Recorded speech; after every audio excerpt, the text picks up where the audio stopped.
avec Géoparc. Géoparc, circuit automobile et stage de pilotage. Bonsoir à tous, et bien oui, vous découvrez la Maison des Arts Textiles et du Design. Nous sommes à Flavigny-sur-Ozerain. Quand vous arrivez à Flavigny, vous voyez l'un des plus beaux, sinon le plus beau village de France. Nous sommes donc dans cette Maison des Arts Textiles avec Daniel Algranat. Vous êtes créateur tisserand, mais on peut dire aussi designer textile. C'est votre vie, c'est votre métier. Vous avez... Designer textile, c'est l'appellation officielle, puisque nous sommes parmi les designers les seuls à être à la maison des artistes. Textile, puisque en fait c'est la discipline, et que l'on travaille toujours sur des originaux qui vont alimenter derrière les collections ceux qu'on appelle les créateurs pour la mode ou les éditeurs pour l'ameublement. Voilà, on revient à Flavigny, vous êtes arrivé ici dans les années 70, on va voir un peu tout ce que vous y avez fait. Et vous y avez fait beaucoup de choses, aussi bien au niveau de l'animation, du conseil municipal, puis surtout votre métier, qui vous a fait exposer à travers le monde.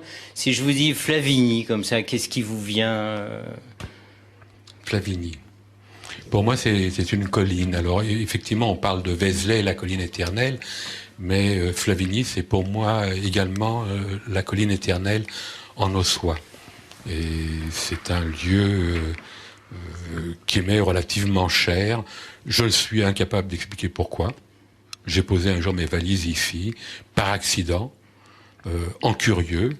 Et puis, 41, 42 ans après, j'y suis encore. Alors, une vie de curieux, justement, qui accumule, vous avez ramassé, vous avez rassemblé des tas d'objets. C'est un peu ça, la naissance de cette maison Oui, c'est ça et c'est pas ça.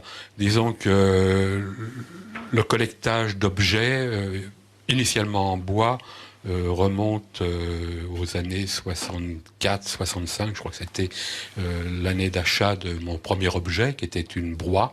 Je ne savais pas précisément à l'époque à quoi correspondait ou ce à quoi servait une broie. Je l'ai appris un peu plus tard.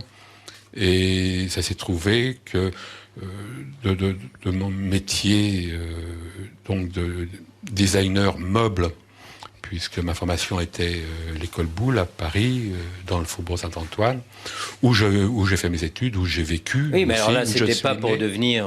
c'était pas dans le textile. Non, pas du tout. C'était une autre fibre, c'était le bois.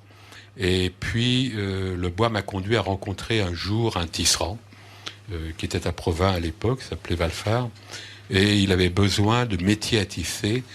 C'était dans les années 66, 68, c'est une période un petit peu où les gens se cherchaient ou cherchaient de nouvelles voies.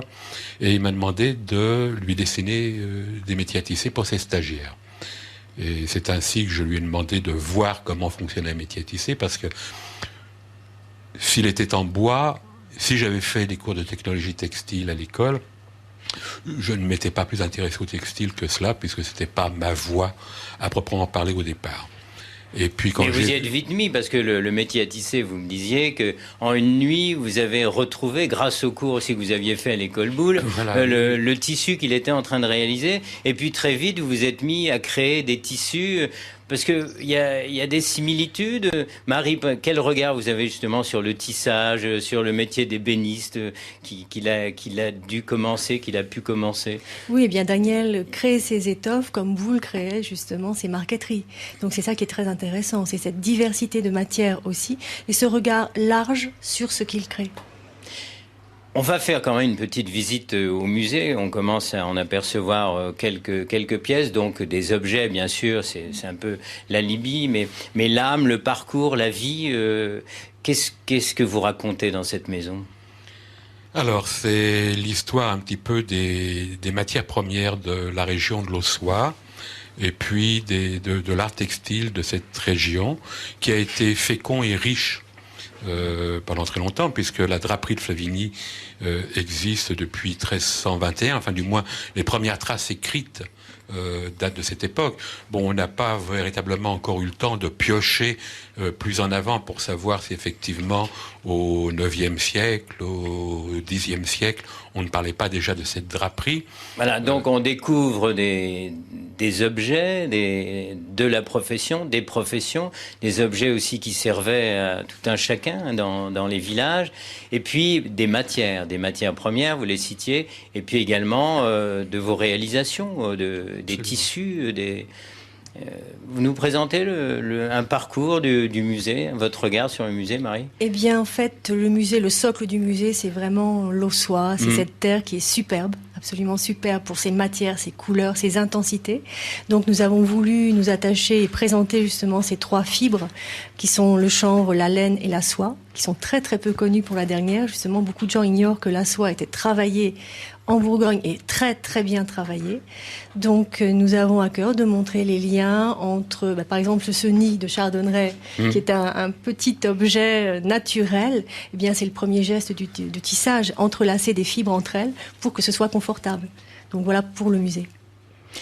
On revient un peu à votre carrière, qui était une carrière donc surtout de créateur. Vous avez créé des tissus, des modèles de tissus, des modèles de papier peint. Vous avez travaillé avec les plus grandes, on dit des manufactures, des fabricants. Oui, avec des fabricants, aussi bien donc de fabricants de tissus que des fabricants de papier peint, de revêtements de sol ou de céramique également. On peut dire des noms comme Ted Lapidus, comme... Oui, j'ai travaillé avec des gens comme Cardin, comme Lapidus, comme Rubelli, comme Bellinac, comme Nobilis, Schumacher aux États-Unis, Sangetsu au Japon, enfin Topan, Dai Nippon, enfin on pourrait faire une liste très longue des grands faiseurs internationaux. C'est de l'art, c'est de la peinture, c'est du... Alors, comment vous définissez ? Alors, bon, c'est effectivement de l'art dans la mesure où on est considéré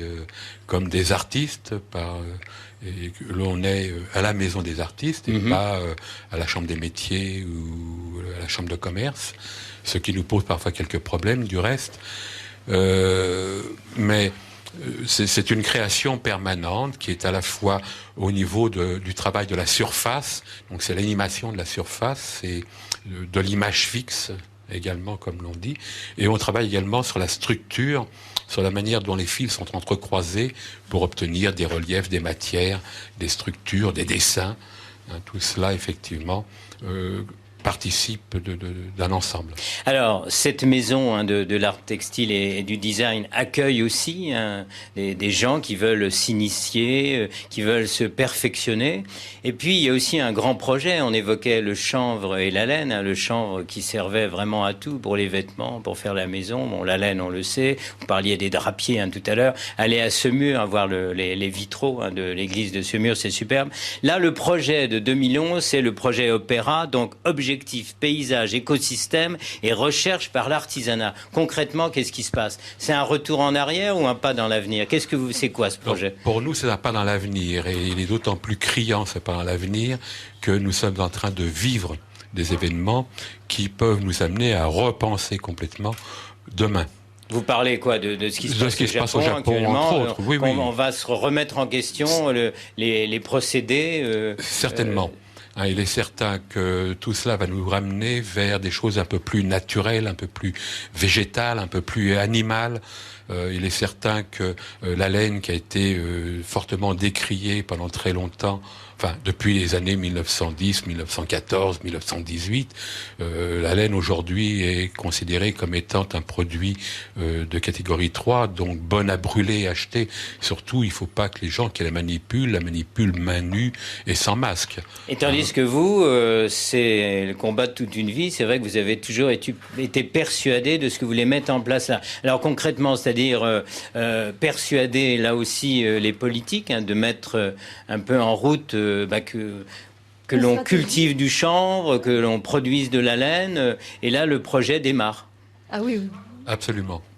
Il faut... La production de chanvre, nous en avons dans notre région. Bon, il n'est plus aujourd'hui